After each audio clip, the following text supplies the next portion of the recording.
Mbote bandeko balandi ya Canal King Télévision mingi penza ya émission Bongwana nazali na esengo ya kozali liboso na bino mokolo ya lelo mardi 27 septembre na kosola mayematali actualité politique mayematali mouvement de libération du Congo toyebi ete na mikolo moke awa bakokundola bongo mibu na bango 24 uta parti yango ekelama tokozanga te kolobela pe mayematali sécurité na ekolo Congo démocratique na kati wana tomoni ndenge nini makambo ezali koleka na este ekolo Congo démocratique pe recrudescence ya phénomène kuluna oyo ezali kotika population ekolo Congo kimia te atamoke pona mokolo ya lelo toyambi pona bino maître Didier Kimbumbu oyo azali bongo cadre na mouvement de libération du Congo pe président ya lisanga oyo babengi force one oyo ezali bongo moko ya ba regroupement ya minene na kati ya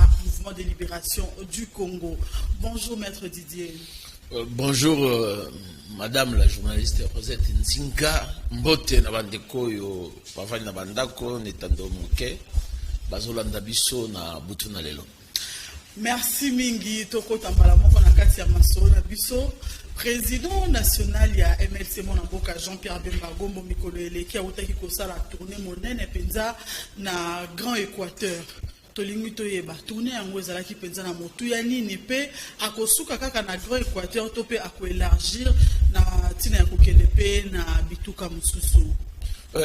Madame, oui que Jean-Pierre Bemba azwaki pokoso ya ba mbule belé plus de 10 ans oyo bato bazaki liboso ba permettre ki avant na kati ya mboka te a sala musala na politique lokola ba politicien nyonso abimi azongaki azoepe sukoko sopo na makambo etalaki maponami ya 2018 pe oyebi ndenge mboka elekaki lelo yo tozana kati ya union sacrée. La première des choses alingaki atala nanu parti na ye le mouvement de libération du Congo pour yebi to connaître ba difficulté belé dans sens bate belé ba kendeki ba to moso ya mitema minene basala qui était parti MLC Koufa donc bazaki na devoir ya kolukaka à visiter parti na c'est ce qu'il a fait na niveau ya Grand Équateur donc bazaki na Sud Ubangi une partie à Nord Ubangi Mongala Équateur Chuapa présentement azo sala na niveau ya Kinshasa na ba commune donc na ba fédération na biso et puis azo le na niveau ba commune donc azo tala état ya parti hein, azo yeba qu'est-ce qui s'est passé, qu'est-ce qu'il y a et comment parti ont fonctionné. Donc babenga ngo état des lieux oyo yemoko personnellement en tant que président national azo sala azo linga a s'imprégner na ba réalité hein, sur le terrain.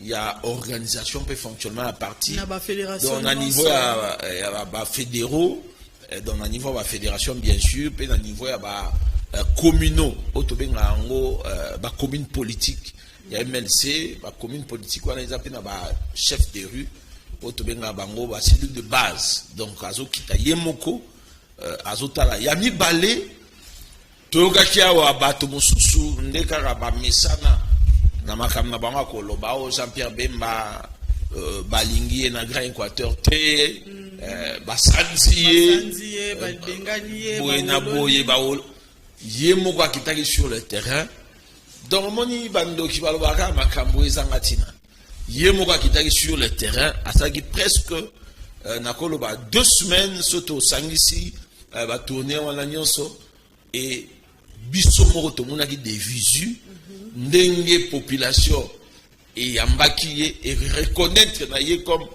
grand leader incontesté. Il y a Grand Équateur. Comment na ndeko azalaki na parti PPRD ancien ministre ya EPST Willy Bakonga tomboli penza pona koloba bato kutu bamitu na ki balobi mo bamitu ni motuna balobi bon akomi membre ya MLC topé ndenge ni po modèle ba banderole ndenge etelema ki penza e kamusa ki mais Jean-Pierre Bemba azande konaye azande konaye Yami Balé c'est quelqu'un qui a raisonné qui a compris atako biso to sauter lokwa banyama mosusu mais mokolo zamba zalaka omoni so ke na zamba biso batoto mesala mingi na zamba omona pembeni na mai wana banyama mosusu bakoya wana mpona komela mai mais ye moko ntango le grand koya bango nyonso wana babendani donc babengaka mokonzi ya zamba atikaka nanu banyama oyo ya mike bamela bamai balia basepela ntango ya koya bango nyonso bakoreconnaître ke totikela esika mpo eza nde esika na ye donc Jean-Pierre Bemba naturellement Grand Équateur eza makambo koloba mingi te nazo manke ba mot mais Grand Équateur ata olobi ndenge nini ata obimisi misolo ya ndenge nini ata osombeli bango soki biloko ya ndenge nini bayebi combat politique ya Jean-Pierre Bemba. Pourquoi Jean-Pierre Bemba asimbaki ba arme et puis ya mibale bayebi que Jean-Pierre Bemba abundaki pona liberté abundaki pona démocratie.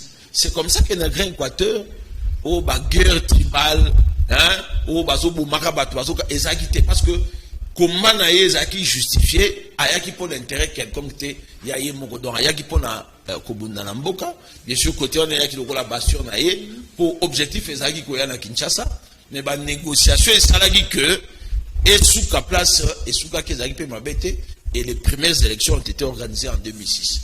Donc voilà, jusqu'à preuve du contraire, eza ya kosomba batu te ndenge batu mosusu bazosala ya kopesaka batu mbongo po baya koyamba yo ya kovilipande batu po batu mosusu po azwa succès il faut finir Jean-Pierre Bemba po bato bayebana il faut tonga Jean-Pierre Bemba. C'est comme ça qu'ils ont fait.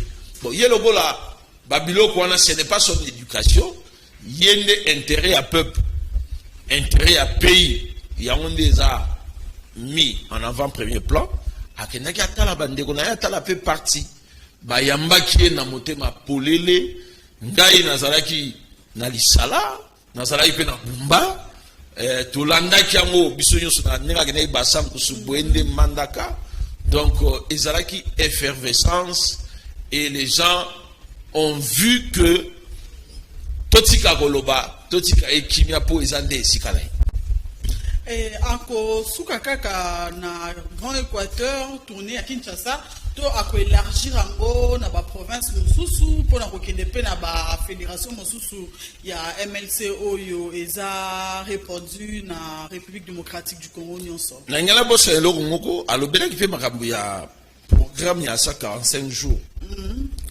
Il y a un territoire, précisément pour le Grand Équateur, na niveau union sacrée, va penser que ma candidature on a payé chef de l'État, dans le gouvernement, bazali déjà pour bongisa, pour bamisala na ebanda à l'obéla qui a parce que le cola, tout ça la union sacrée, donc gouvernement on a, les gouvernement au biso tout ça la kati, donc misala gouvernement on a, il fallait tout soutenir en gros donc kalamingité, tout ça na éli qui a été et koko bandana mikolo ezali koya.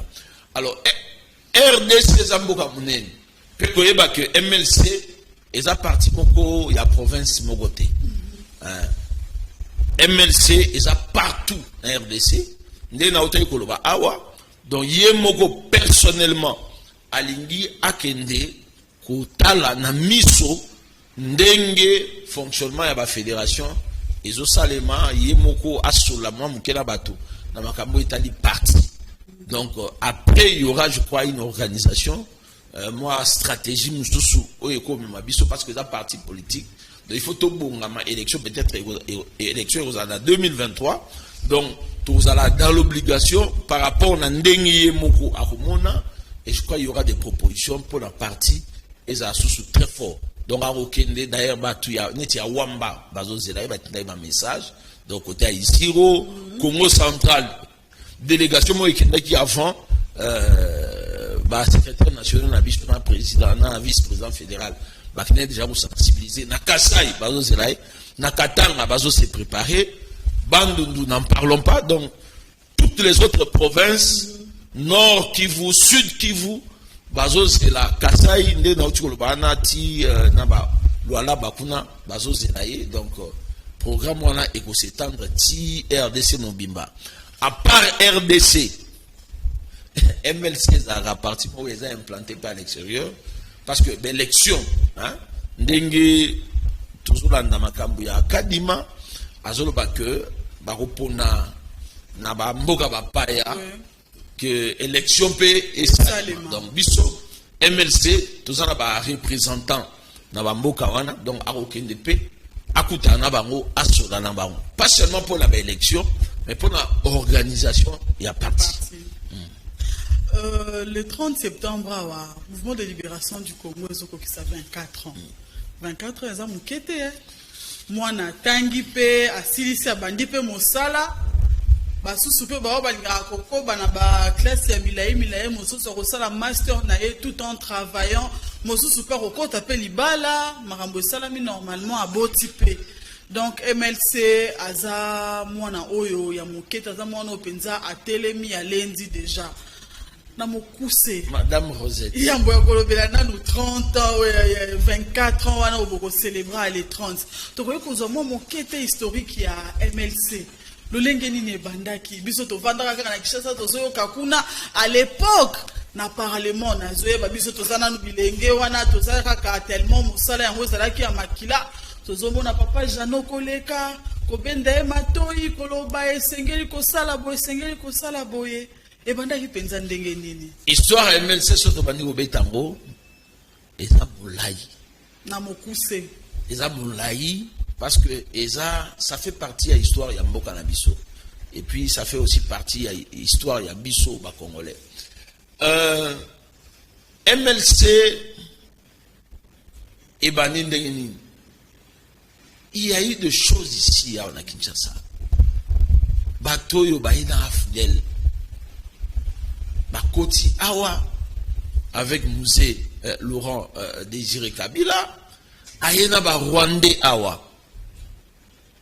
biso moto monaki makambo basalaki basi ko abino kozwa bango koboto la basi ya bato banda kwa bato kozwa biloko bato ba mituka bato kokanga bato ko reléguer bato na ba village le travail que Afdel Asalaki ba positionner bato na ba mine ko batako extraire bozui kita ya mboka na biso ba suspendre démocratie oyo ezalaki déjà annoncé na Mobutu na le 24 avril 1990. Pas question de parti politique. Yemoro Musée a constitué a baniko nommé o le lotobe bango ba député. Hein, siège nango ekei na Lubumbashi et toyebi ndenge to vivaki awa na kati ya kobanga konyokwama kobeta biso ba congolais valeur na biso esilaki. Alors Jean-Pierre Bemba a 36 ans, donc moins de 40 ans, na rekota na ba détail te yazalaki moto bien sûr asalaki na présence comme conseiller. Nazaki Moto, c'était un entrepreneur. Azaki na ba société naïe. Hein? Société loba comme celle. Ezalaki awa, oebi comme celle. Ba buka, ba tumba, ba pia, ba biloko. Comme celle, ezaki na Kinshasa, na Lubumbashi, na Kisangani. Ba botola, ba biloko. Imaginez investissement wana. Ndenge, ba sakaja kiango, ba pia kiango. Alors, comme tout Congolais, alors non. Ceux qui makambo tokena wana malobeko sympathie parce que batwana esprit obayaki nango ezalaki ya esprit que koti que la congolais tant à l'obate congolais tant à réfléchir donc il fallait moto ameki batie pembeni moto ameki babomiye bazaki batu oyo makambo ya kokataka batu na ba machette biso toyebaki yango te ba phénomène kuluna oyo ndenge s'amplifier toyebaki yango te donc kokata mutu na machette ko boma mwasi azala zem ko violer bazui viol ba comme sango une arme de guerre pour la ko briser moral ya bato. Alors Jean-Pierre Bemba comme un Congolais a dit non so to vandi boto ça va complice ya makambo oyo et il a été éveillé, a eu conscience abengi bato ba kwa benga bango to tanga ba uma ba mandundala bato bebele na niveau ya ex-phase, na niveau ya bano balingaki ko landaye, et puis alobaki non, je combats le système, je combats la dictature, tolingi instauration et la démocratie. Et combat na ezaki juste à Longwe Kisangani, à Yeti na Mongala, Sud-Ubangi, Nord-Ubangi, à Zwinda, une partie équateur, à Banigo Kitalambandaka, et Makambu Oyo, et Salamakyo Tobengango Bakoria Lusaka, comme c'est un homme respectueux des textes, à Linga qui était au-delà ya bitumbo Tobundi yango pona kozwa bomengo mboka te, mais Tobundi po mboka ezonga na gouvernance mo ya malamu, congolais to moto moko azala libre. C'est comme ça que il a écrit même pour la première fois. Oko na même bandego musubasa ba rébellion wa. Leader nini oyo abundi bitumba place mokanda na ye. Jean-Pierre Bemba c'est le premier. Il a écrit un livre. Pourquoi il a pris les armes? Livre là, il s'intitulait Les choix de la liberté. Le gars congolais balinga otanga mingi, batanga, batikande koloba loba. Sur otangi beaucoup wana on comprendre le pourquoi. Moi la mobali wana azwaki ba arme pona koluka démocratie et kota mboka. Ça c'est de 1 2. Tango ba kor ya Lusaka après mort ya Musée, ba kor ya Lusaka balobi non, il faut dialogue intercongolais et salema esprit ya ba organisateur ezalaki kaka que bazwaka bato babundaki bitumba. Jean-Pierre Bemba Bignette tous appels a besoin à baimboka oyo basimbaki arme te, c'est-à-dire ba parti politique oyo babundaki bitumba te, entre autres ba UDPS ainsi de suite. Donc ba bengi bango ba parti politique non armé, donc ba qui ko intégrer. Ça c'est qui? C'est Jean-Pierre Bemba. Donc tondimai ke mboka et zonga esika moko, parce que l'administration ezaki okabona RCD azaki ko diriger na ndenge na ye, MLC azaki na parti ya bandai ko gérer, gouvernement ya Kinshasa azaki ke na parti ya bandai ko gérer, mais na kati ya dialogue wana on a accepté que mboka ezonga ndenge ezalaki ndenge tozwaka indépendance na 1960, puis ezonga moko ezala indivisible. Ya mibale brassage ya armée et salima. Ba soda o bazalaki na armée de libération du Congo, batindaki bango bao balingaki kokende, bakotaki na armée pe ebele na kotanga kombote, bazana kati wana bazo évoluer ezala na armée, ezala na la police. Donc bamsupe bazati na territorial, donc bamsupe balingaki kozaka ba militaire peut-être ba policier te balingaki kozonga na bango na vie civile. Bamsu ndepe bazolo balelo bamsu bazala bango basa ba bilanga na bango, bamsu basala mo ba initiative na bango privé oyo bazo continuer. Donc voilà en bref toyé l'élection en 2006. Mais tout le monde sait que en 2006 c'est Jean-Pierre Bemba qui a gagné les élections. Bitumbe Bimaki, Bataka qui est dans la résidence, Azaki hélicoptère, bombardé en haut. Tu vois, donc on a cherché à le faire mourir. On a intenté à sa vie. Mais, Nabolingo Nansan Pensa, Batela qui est, Aéromonabi, Tocho Bundabitumba. Tulobaki Mahamamando qui a sauté. Sorolingi, Ozo Bokonzi, dans cette élection. Mais, n'a gagné l'élection, Gaï. Mais le rôle bino bolingi bitumba nazomona que bozo lukande bobo manga pemboka ebe balisusu abi j'accepte l'inacceptable. Ça c'est la démonstration d'une grande maturité, la démonstration de quelqu'un qui a aimé son pays. Omoni moi si oyo bazaka mibale liboso ya roi Salomon moko alalelaki mwana ye na butu na tongo mwana kufi ayego wela na muninga o azaki na mwana na abatela mwana ye tanga ke ko samba liboso ya Salomon mokolo mwana o ebi pasi ya mwana alobi te malamu topesa ye yero alobi ya mwana ye topesa ye mais moi si oyo wana wabombai mwana zo bani non bazwa mwana ba diviser en deux. Ba diviser mwana en deux mais mwana okufati. Donc comme yé babumaki mwana na yé moka bumaki mwana yé alingaki pe mwana moninga azalate mwana wana pe akufa. Et cette femme sage qu'elle était a dit non. Vaut mieux mwana azala en vie. So a rekola ta na maboko ya mwasi azamo paya. Il y a pas de problème mais l'essentiel namona kaye aza en vie. Donc mokolo mboka Rosette babantu balo bakaboy. Mokolo mboka wole la kamboka te. Bapaya nde mutu ba wole la kiki. Pe na kina to baka ba wela bazanga.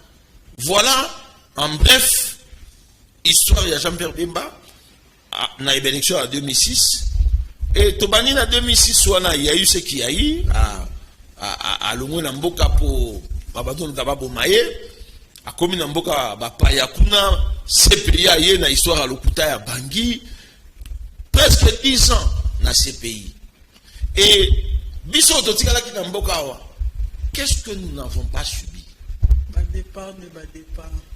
C'est-à-dire on a voulu que MLC écouffa et existait sous thé. Hein? Départ, assassinat. Hein? Nous avons perdu des gens. Honorable Ngangale, Bouketi, Docteur Soso. Le MLC a une histoire. Cicatrice, c'est ça. Comment on a été primé, malmené. On est venu bombarder. Donc, exil, et c'est là qui est difficile. Mais avec Dieu nous vaincrons, nous avons pu résister. Il y a eu des départs. Mais à chaque fois qu'il y avait ce qu'on appelle un appel pour la concertation politique, tu as participer, tu as maïle na biso MLC yango, mais pour ça dans le gouvernement tu et nous avons fait. Donc MLC tu vas comprendre la philosophie politique dans l'unité. Nous sommes des véritables nationalistes et nous sommes battus à courant et à droite. Et si kanyonso oyo bakobeta masolo pour l'intérêt à mboka tokozala ce qui doit se commettre solo wana par rapport à notre rapport nos propositions tokotala ce qui doit participer ou bien doit participer te mutu muso apesa ka conseil à ceux qui wana tabino conseil ya na lingi likambo ebonga ikende liboso mboka ekufate okosa boko mekabo soko lobike non to travail non akolo bon iyo on travaille bien Nathalie le lengi na on a dit non non travailler na ote. Donc, tu vas comprendre que nous sommes des républicains. Donc, et si tu as un solo, il y a MLC, il y a RDC, Togo Zala, Togo participer parce que Zambo Kalabiso, Togo Tikela, on va te nous soutenir à couper ça, maïle, les Kabiso. Donc, c'est comme ça. Yami Balé, Balbi, bon, MLC, Batbasila, il y a plus de 4. Qui vous dit ça? MLC, c'est une école de référence, une école de production politique, une école de production des propositions. Nous sommes là. Peut-être ça qui top. Ndenge, nous avons paraphrasé le national Jean Désiré, le secrétaire national Jean Désiré Mbouzi. Alors, qui est resté célèbre, à lui, Jean-Pierre Bemba existe. Le MLC fonctionne. En tant que coordonnateur de la structure, Force One travaille et elle est sur les terrains. Maître Didier, en tout cas, na bandi bandeko balandi bolandi penza na bokebi lisolo ya mouvement de libération du Congo le 30 septembre awa 24 ans Miloulou Makambozo bougeait déjà. Bon, par le passé, anniversaire Nabiso ezalera toujours dans l'organisation d'une activité. Tout ça, l'activité, il y a la vente des cartes, tout ça, l'activité, il y a réjouissance, tout ça, l'activité, il y a méditation, quoi. Cette fois-ci, je crois, il y a un programme où, au niveau, il y a chez Salema, Donc Kalaming était programme on Gobima, ça ba militante, na ba militant la biso. Mais 24 ans et ça est comme était 24 ans dans Tchourbana avec beaucoup de difficultés.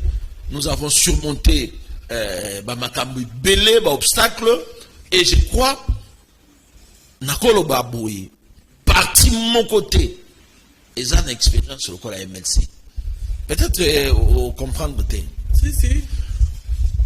MLC, avant que ma parti politique soit une arme, c'est-à-dire Armée de libération du Congo.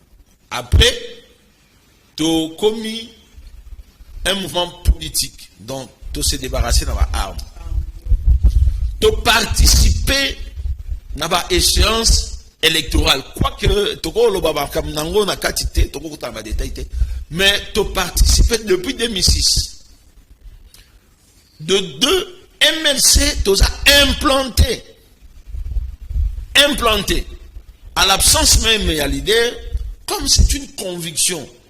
Et logo, non, on se retrouve, tu as implanté sur toute la République. Tu as implanté sur toute la République. Et de toi, toujours s'est préparé. En 2018, nous avons présenté nos candidats dans l'élection et la députation nationale. Nous avons présenté les candidats Nabiso à une hauteur de 95% de candidats. Sans aller. Au niveau de la députation provinciale, on a présenté à peu près plus de 700 candidats députés provinciaux. Est-ce que vous comprenez? À l'absence de président. Donc, comprendre que MLC, et ça, le quoi va partir? Va partir sur de l'obazate. Nakobo ikotan na kombo wa moyebi. Ba continue bango ba comme même ministre. Bandimi va côté dans le gouvernement comme ministre, ainsi de suite. Tu vois? Donc MLC c'est différent. MLC, sans exagérer, MLC c'est le peuple congolais. C'est vraiment l'esprit. Le nationalisme. Et l'Okouana et Vadinagati va congolais. Et les Congolais se retrouvent dans ces partis politiques. C'est comme ça que MLC a existé. Sous la conviction, il y a foi au avec Dieu, nous vaincrons. Il n'y a aucun parti politique qui a cette déclaration de foi, parce que Bisso, tout le monde dit que sans Zambé, nous ne pouvons pas aller de loin. C'est comme ça que avec Dieu, nous vaincrons. Pourquoi nous vaincrons?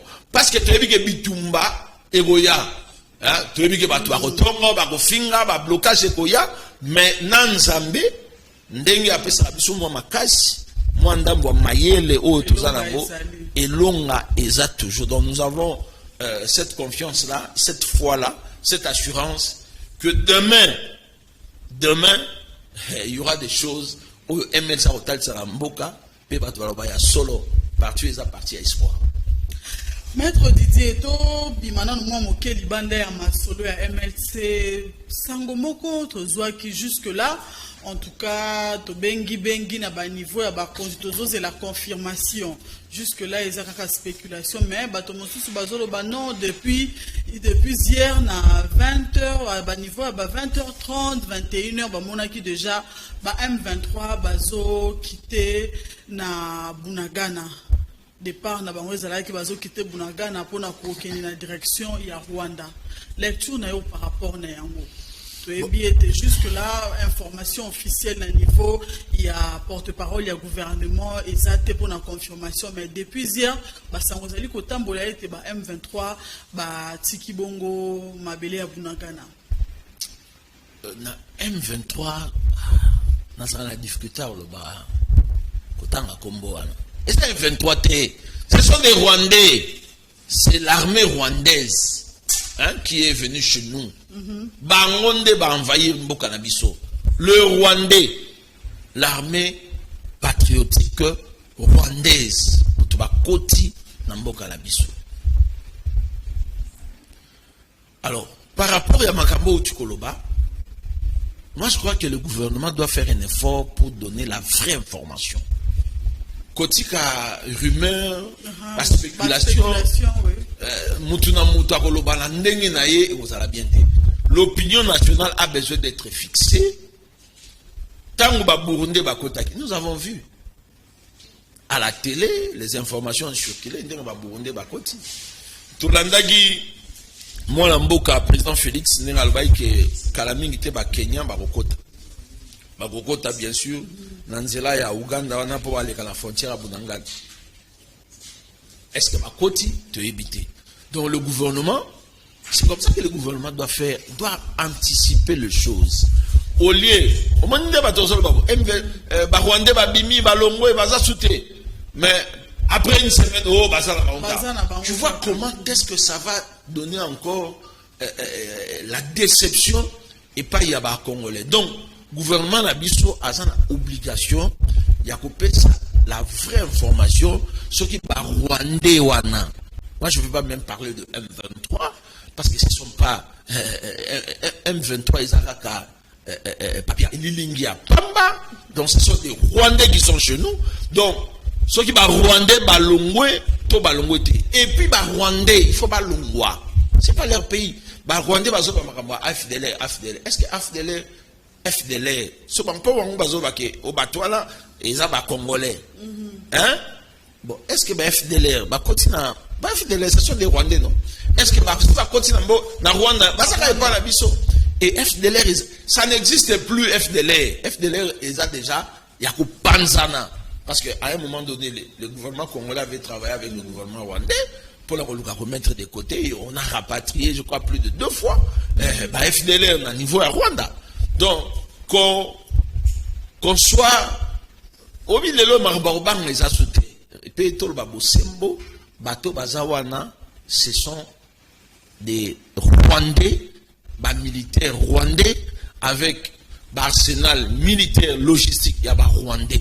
Donc toujours senga na gouvernement appelle sa biso éclaircissement pour na opinion nationale ils la fixer pour na rumeur wana et se évaporer to e ba vérité à likambo yo ndenge et sur les cas. Mais maître Didier, est-ce que le roman bazo ça un peu analyse par rapport à Makambo et Salima na Kwamut awa entre les Teke et les Yaka. Bato mususu bazali ko affirmer présence ya ba Rwandais, bazo mona bato moko oyo bazandenge moko te na bango, ko boma, ko sala mabe, ba Teke na ba Yaka, balobi to fandaka lokola bandeko, mais tozo kamwa likambo e uti wapi. Bato wana bango moko ba biton ya Kwamut bazali ko affirmer ete bato wana baza ba congolais te. Tomonaki ba délégation ya gouvernement ba kendaki ba député bato ba kendaki ba démarche salema ki penza kuna, mais jusqu'à présent rien n'a changé. Est-ce que exactement na situation moko ya ko sala topé ko créer ata et moi créer un mouvement moko il y a non seulement entre les chefs coutumiers quelques autorités députés pe gouverneurs membres ya gouvernorat na ko fanda penza pona ko dénicher ko landela likambu vraiment na source. Pourquoi na Congo j'ai l'impression que tozora maramunion sort à la légère tolandela kalikambo na source te na kati ya fond nango penza ndenge balobaka na noyau eza lokola mutu oza na malaria au lieu de traiter vraiment bokono oza nango ozo traiter ba symptômes. Tu as mal à la tête, ok, na pharmacie tu t'achètes peut-être Doliprane ou bien produit moro boypo et atténuer douleur nango et non pour essayer sa maladie wana. J'ai l'impression qu'avec le Congo ou les autorités congolaises ça se passe comme ça. Tolandela kalikambu vraiment te traitera plus ba symptômes et non tolandela likambu vraiment na origine na yango pour na ko éradiquer. Oui, puis madame Rosette, nous sommes un pays souverain. Et puis tout ça na période nini, hein? Tout ça na nous sommes un état moderne où les institutions sont là, les institutions de la République sont là, constitutionnellement établies. Hein? Aujourd'hui, le président de la République, aujourd'hui, le Parlement, c'est-à-dire l'Assemblée nationale, le Sénat, aujourd'hui, le pouvoir judiciaire, les médias, ils allaient comme quatrième pouvoir, mais je ne comprends pas, tant que les Congolais vont spéculer, l'État, hein? C'est l'État. C'est pas un problème. Quand l'État est défaillant, Maître, quand l'État est défaillant, c'est tout à fait normal que les chefs coutumiers commencent à parler. Est-ce que le chef coutumier a la police? Est-ce que le chef coutumier a les attributions constitutionnelles à maintenir ordre et la sécurité? Mais il faut, mais moi je ne comprends pas. Mais non. Le chef coutumier, c'est un accompagnateur et non un décideur. Nous sommes dans un État moderne. Le sol et le sous-sol appartiennent à l'État. L'État a pouvoir régalien. L'État a ce qu'on appelle le pouvoir public, la force publique. À quoi qu'on utilise pour la zongisa kimia. Ça c'est de 1. De 2, effectivement, nous sommes trop festifs. Tolingi, tout ça l'esprit de fête. Au moment où on lit comme moi, on réussit à ça des cérémonies à fête. Batubabini, bayembi, on n'a pas la macamba quoi non.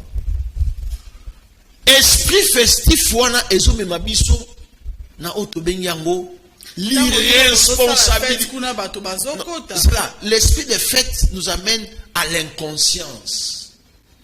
L'inconscience ils ont démontré irresponsabilité na biso. Tant que toza ba irresponsable, tozo zanga patriotisme. Biso moko tozo veiller na makambo mboka na biso te. Je vais vous dire pourquoi. Tovanda kia na pouvoir finissant oyo itosi là. To mona batu ba uta ba ngombe, ba uta na ngona est kuna. Ba na ngoti na babandu, tina ba yumbi, tina ba bolobo. Musu ke na ndamo ekote musu yeti na Congo central. Pour la première fois. Autour na bango batuana babanga kamutute. La police zo banga bango, service de sécurité zo banga bango, armée zo banga bango, batu na bango te, baye comme la personne baye qu'on s'imposer peut ben s'installer. Na bandu nukuna ba koma bavanda, bazala mikanda moko te, yo chef de groupement au kolobelo côté, chef de localité au kolobelo côté, chef de secteur rien du tout. Ce sont des rois. Ils sont venus s'établir dans mboka na biso, bazo banyama na bango. D'ailleurs, il y a des races qui bangombe à ma bé. Race bangombe à ma bé. Bakongole babanga ko bango parce que eza ba race moko eza tinante. Batona ba yo non ba yende ko luka espace ko bangombe na bango. Balia ya mibale bateka bangombe na bango bongo ba kozonga. Mais bangombe wana bazo se reproduire. Batwana baza identifier te. Est-ce que le deuxième est identifié à Batouala? Rien du tout. Il y a un problème. Et tout le monde regarde. Toujours, c'est des conséquences. Et voilà. Entre autres. Mais est-ce que le ministre intérieur, tout, chef d'état-major, il y a l'armée, tout, numéro 1, il y a la police. Bah, ça, les déclarations, on reprend la mission réellement, concrètement, qu'est-ce qui se passe au niveau abandonné? Qu'est-ce qui se passe dans le niveau ya Kwamutu? Tu sais, on a babomi mutu boy, balekisi mutu boy, babomi ba, mais batango bazo ba bangote. Est-ce que bazo kanga bango? Tu sais baté. Donc, to komi loko la bazo ba na mboko. Mais maître, ce que tu zongi moi sima. Alors, je non. Est-ce que wana pe ba, dali kanga boy ba, e mana ba. Mais oui, ya mona ina maman Rosette. Je vais vous dire une chose. Si nous les Congolais nous ne faisons pas attention, par bien on a vu mboko.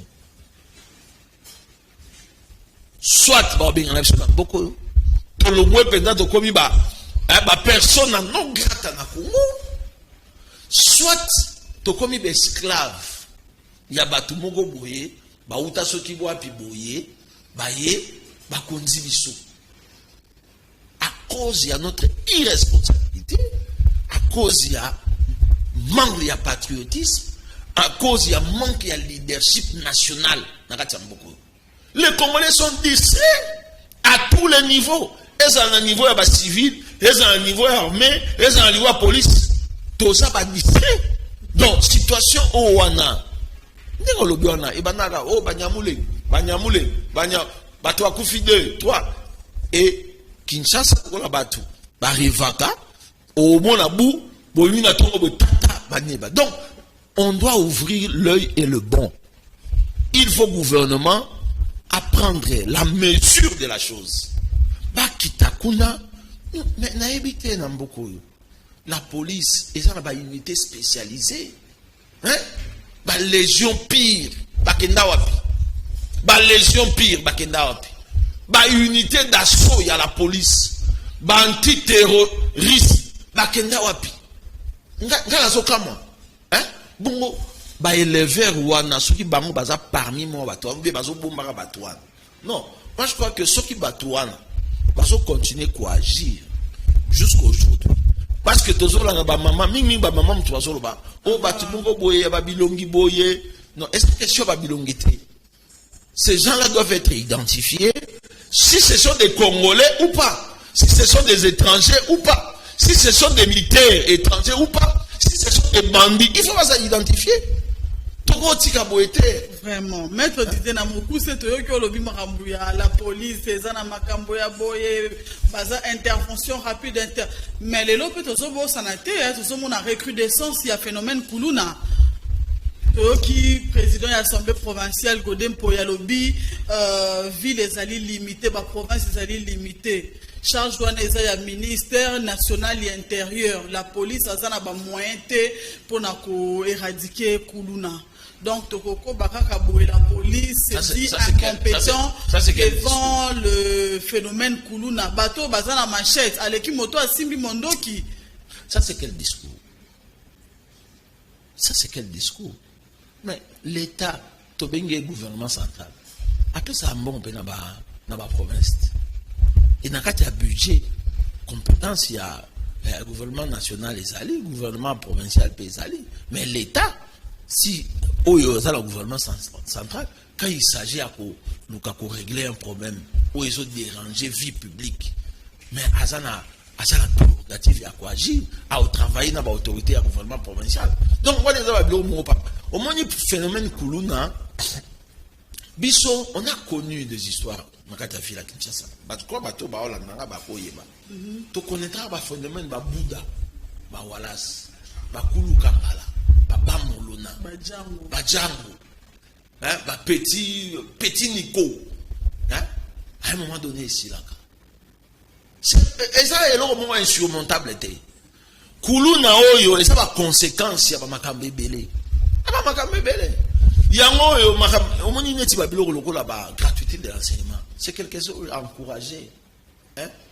Babylone, la société salama, banana, bazami, salate.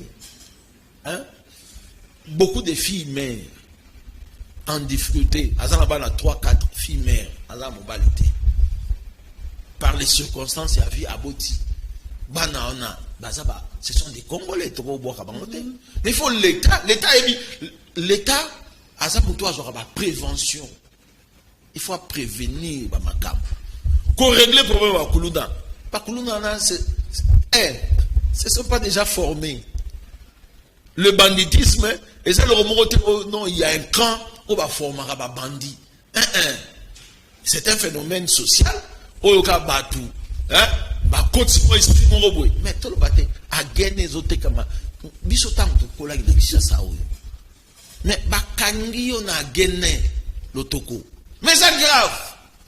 Moi, je connais maman Moroboye, Bakoutaye, na 3 litres, il y a l'otoko. Batinda maman wana na angenga ane osa prison petanga zonga ya kisava atika bakabote ka loto mais lelo hein kene na libongo agene zote kama au vu au sud de tout le monde zododo ezote kama au vu au sud to lana vidéo moko bakangi chanvre na ça bazo tumbango bazo tumana bagene batimo le même policier bazo kene ko récupérer les sous bangi c'est ça le problème. C'est ça, il y a un problème sérieux. Non, je crois qu'on a besoin d'une réforme, mais il y a une urgence. L'État, ce qui l'État a ça inexistant, phénomène wana et qu'on continue. Et qu'on comme une bombe, même à l'autorité d'Abisso, bakomi kolela balobi te tozaka na moko ya général azalaka azali kosala azonga ta kozonga yokela biso. Non, le problème c'est pas une personne, maman Rosette, madame. Le problème c'est pas, le problème c'est quel est le mécanisme à mettre en place pour éradiquer définitivement ce problème. Les hommes passent, les institutions restent. Mais sur le mécanisme était pour éradiquer le problème. Donc, ces enfants vont continuer. D'ailleurs, Banawana, Bazan a besoin d'encadrement. Donc, l'État doit s'assurer.